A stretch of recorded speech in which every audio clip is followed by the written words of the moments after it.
Iya, iya. Oh iya. Boleh mulai.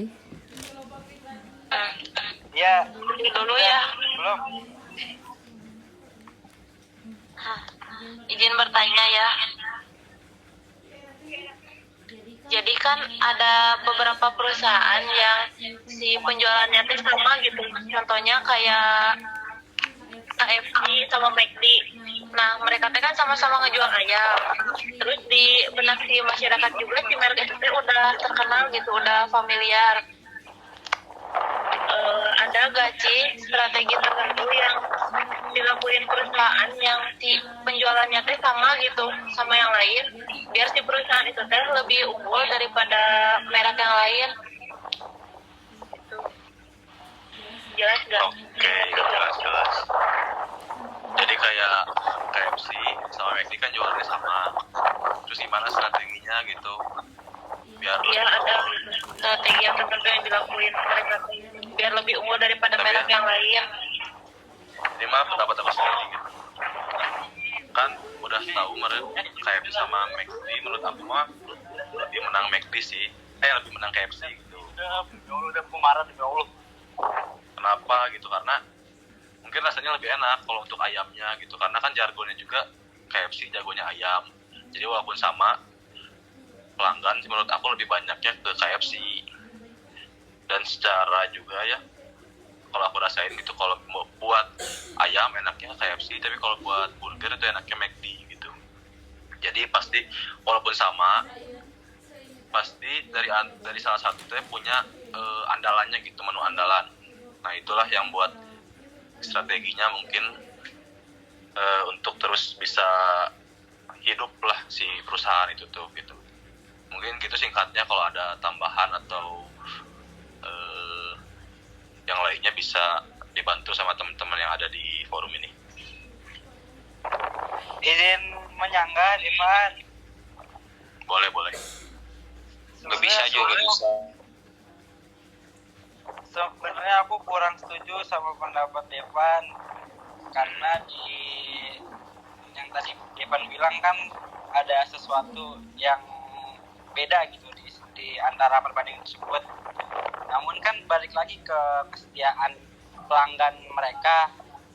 Jadi tuh ya mungkin jadi ada pelanggan masing-masing yang suka terhadap KFC atau terhadap McD. Kayak gitu, mungkin bisa dijelasin lebih rinci atau lebih bisa teman-teman pahami kayak gitu. Maaf, terima kasih.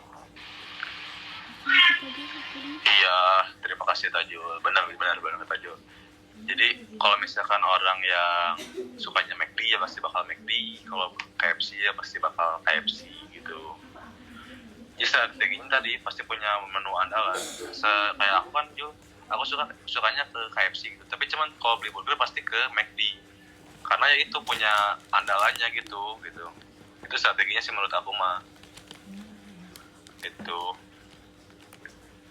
Kayak izin nambahin juga ya, mungkin Iya, boleh. di perusahaan itu ada juga yang gitu, yang perusahaannya kayak si pelangganannya ke konsumen itu lebih nyaman gitu buat si konsumen, kayak pelayanannya KFC kayak gimana, McD gimana gitu. Jadi si konsumen teh merasa nyaman gitu sama si perusahaan tertentu. Kalau misalkan baik apa enggaknya dan lebih baik yang mananya mah itu mah tergantung orangnya gitu ya. Karena penilaian orang tuh beda-beda gitu ya. Jadi kalau misalkan jadi di strategi yang di materi sebenarnya tadi udah ada dijelasin gitu strateginya kayak gimana buat ekuitas merek, tapi ini ada tambahan lagi kayak mungkin ada yang tadi kayak pelayanannya baik, terus mungkin si perusahaan itu bergabung sama kegiatan sosial atau program berkelanjutan gitu. Jadi bikin citra si mereknya itu positif gitu di mata konsumennya,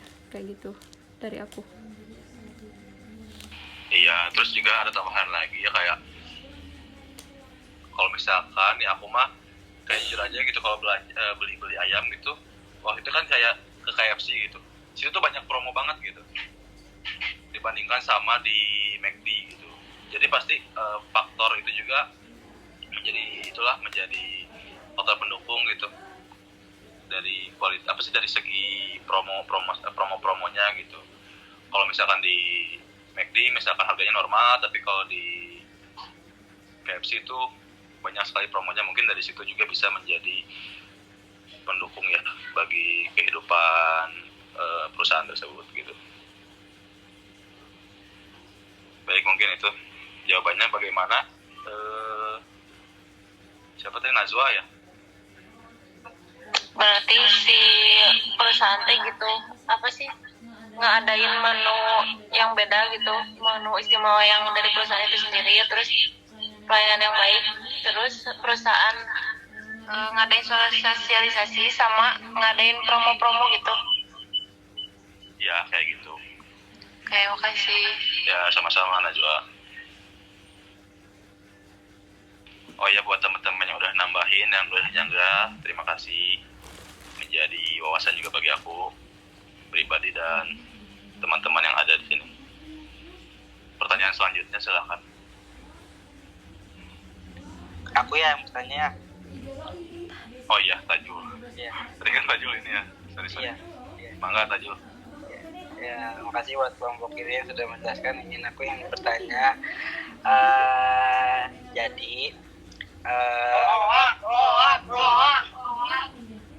Jadi aku nemuin salah satu ekuitas di dalam sebuah perusahaan atau dalam sebuah merek. Ekuitas mereka itu sudah dinilai bagus dan statement dari pelanggannya pun bagus. Tapi makin kesini tuh ada suatu hal yang bikin barang tersebut dibilang jelek karena satu hal doang nih.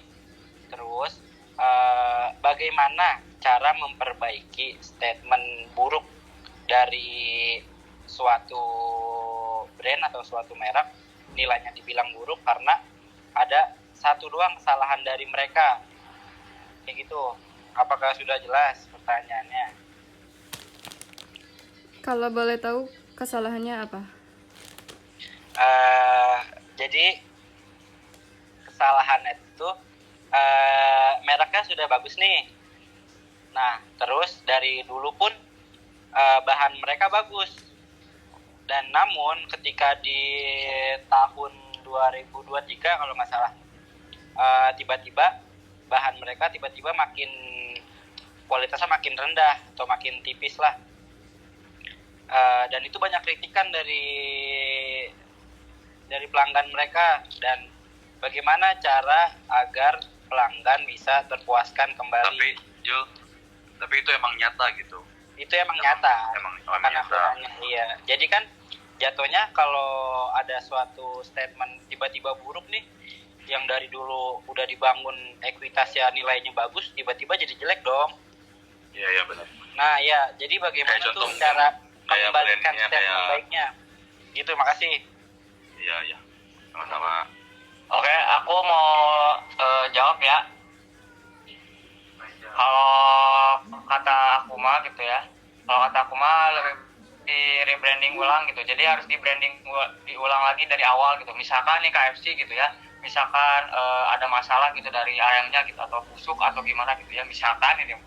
Nah itu apa ya? Kita teh benar-benar kan itu fatal banget ya kalau kayak gitu ya. Berarti kan kita teh harus ngebawa si orang-orang teh jadi lebih kayak jadi bawa nama KFC itu jadi baik lagi gitu. Nah ya salah satunya caranya teh ya di rebranding lagi, jadi rebranding dari awal lagi gitu. Dan paling dari aku mah segitu sih. Mungkin yang dimaksud Tajo itu kayak dari contoh brand baju gitu ya. Udah misalkan dari tahun 2012 sampai tahun 2022 itu bener-bener produknya itu bagus banget gitu, bahannya tebal, pokoknya bagus lah Ya terus tiba-tiba tahun 2024 sekarang tuh malah tipis, malah jelek gitu, nggak sesuai sama harapan gitu. Misalkan lu tuh Jul, lu beli online terus pas datang tuh kok kayak gini. Nah itu kan ya maksudnya ini Dep sama wae si Dep sama ya tambahan. emang kan kalau Ah, tambahan stadion. kalau tadi mah kan orang mah lebih ke makanan ya gitu, KFC gitu. Kalau mungkin Iya. tajul mah contohnya baju gitu. Sama itu Atau ngomongnya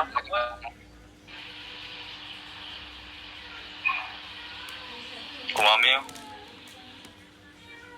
Nggak, lanjut. Terus kalau misalkan ini nih dari brand baju gitu ya, ini tambahan lagi gitu ya. Kalau sepengalaman aku gitu ya, dari dunia baju-bajuan gitu, aku kan nge-live juga ya, nge-live jualan baju gitu. Kalau misalkan ada yang apa ya kayak bolong gitu, misalkan bajunya atau kayak ada minusnya lah gitu. Nah itu tuh biasanya apa sih, dibonusin gitu, kayak dikasih bonus gitu dari kitanya gitu. Misalkan tadinya yang beli satu jadi dapat dua gitu, gitu. Paling gitu sih. Izin menambahkan boleh nggak? Boleh. Bebas. Oke, aku izin nambahin ya. Kalau misalnya tadi kan Itu siapa Tajul? dapat. Oh, dapat. Oke. Tadi kan Rijal ngomong ya rebranding dari awal. Menurut aku solusi yang baik tuh jadi ketika kita mendapatkan dari customer, seperti contohnya mungkin dari baju bahannya tipis atau segala macam, kita tuh mempertimbangkan dulu gitu keluhan-keluhan tersebut.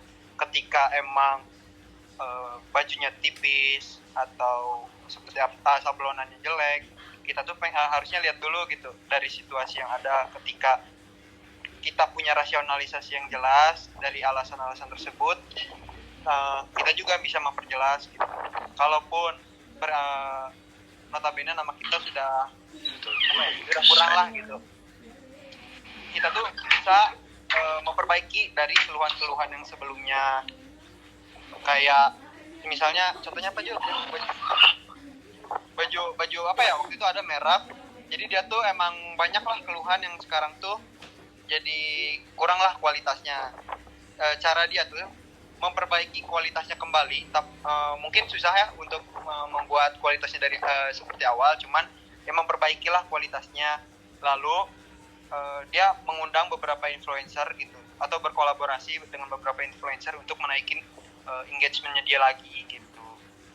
Atau bisa juga dengan cara berkolaborasi dengan beberapa, kalau misalnya baju tuh kolaborasinya biasanya sama apa ya? Sama influencer atau ya merek-merek lain gitu, kayak kolaborasi gitu-gitulah buat naikin engagementnya lagi. Kalau cuma rebranding dari awal kayaknya sedikit susah ya, karena mindset orang udah berubah gitu. Cukup sih segitu aja dari aku. Ya, terima kasih Dava, sangat benar. Jadi berkolaborasi juga ya bisa jadikan satu cara gitu, karena pastikan dari influencer tersebut punya fans gitu, walaupun barangnya jelek atau gimana kan pasti dibeli karena ngefans gitu. Tapi pada saat misalkan dibeli dan bahannya bagus, itu kan menjadi suatu penilaian lagi gitu, jadi menaikkan lagi yang tadinya ratingnya buruk mungkin jadi bagus kembali, dan itu bisa jadi awal untuk memperbaiki brand tersebut gitu ya. Seperti itu. Terima kasih Dava, terima kasih juga Tajul sudah bertanya. Udah ya, cuman 2 kan yang bertanya dan udah terjawab. Untuk 2 orang penanya yang lain yang belum dapat kesempatan, semoga di lain waktu mendapatkan kesempatan untuk bertanya.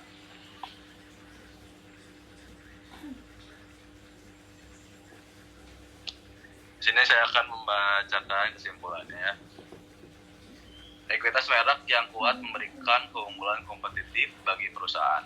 Ekuitas merek adalah nilai tambahan yang diperoleh suatu produk atau layanan karena kekuatan mereknya di pasar. Merek dengan ekuitas yang tinggi dapat meningkatkan loyalitas pelanggan, memungkinkan perusahaan untuk menetapkan harga premium, dan mendorong kepercayaan serta pengenalan merek di antara konsumen. Baik, itu kesimpulannya. Saya Devan dari kelompok 9 pamit. Mohon maaf jika ada kesalahan. Wabillahi taufik wal hidayah. Wassalamualaikum warahmatullahi wabarakatuh. Ini sumber materinya. Assalamualaikum warahmatullahi wabarakatuh. Waalaikumsalam warahmatullahi wabarakatuh.